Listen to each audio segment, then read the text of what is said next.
Hi, Lyndon. How are you? I have a cousin called Lyndon. This is Mother Ego.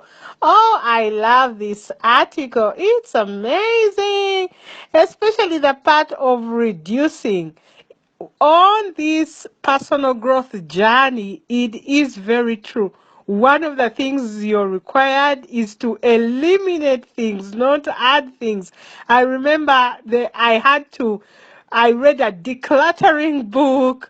I decluttered my closet. I had to give away all my textbooks that I had kept through college. I decluttered my whole house and the shoes and, and for everything that is left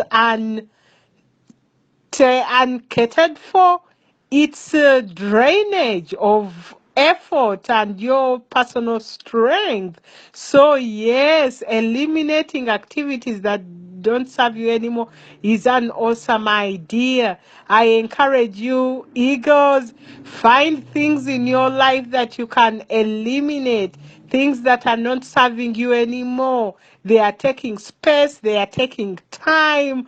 It's funny, many years ago, I actually made a video about decluttering your email box. If you have the guts to delete all those emails you're keeping, and you'll never have a chance to look at them, or all those newsletters you've subscribed to and you keep them in a special inbox and you never actually look at it.